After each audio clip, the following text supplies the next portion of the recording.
లోకములో మీకు శ్రమ కలుగును. You will have the trials and tribulations and problems in this world. దేవుణ్ణి వెంబడించే వారికి, దేవుని పరిచర్య చేసేవారికి, దేవుని సేవ చేసేవారికి, దేవుని మందిరానికి వచ్చేవారికి, దేవుని సంఘానికి వచ్చేవారికి ఆయా సమయములలో అప్పుడప్పుడు కొన్ని శ్రమలు కలుగుతాయి. శ్రమ లేని జీవితాన్ని ఆశించొద్దు. దేవుణ్ణి వెంబడించడం ప్రారంభించిన తర్వాత Christian life is not a bed of roses. క్రైస్తవుని జీవితం పూల పాన్పు వంటిది కాదు.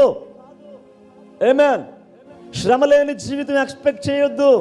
ఎందుకంటే ప్రభువే చెప్పాడు, ఈ లోకములో మీకేం కలుగుతుంది. పోనీ ఎవరైనా వేరే ఒక భక్తుడు చెప్పుంటే మనం లైట్గా తీసుకునే వాళ్ళం. కానీ సాక్షాత్తు యేసుక్రీస్తు ప్రభువే చెప్పాడు, మీకు ఖచ్చితంగా ఏం కలుగుతుంది లోకంలో. అంటే మనం దేనికి సిద్ధపడిపోవాలి?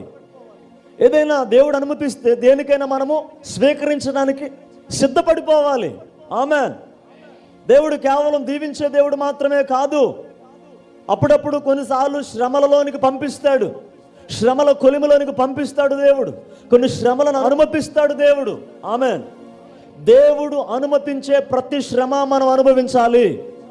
ఆమేన్ చెప్పండి. కాబట్టి మనం ఏం చేయాలంట? ధైర్యం తెచ్చుకోండి. నేను లోకమును జయించి ఉన్నాను.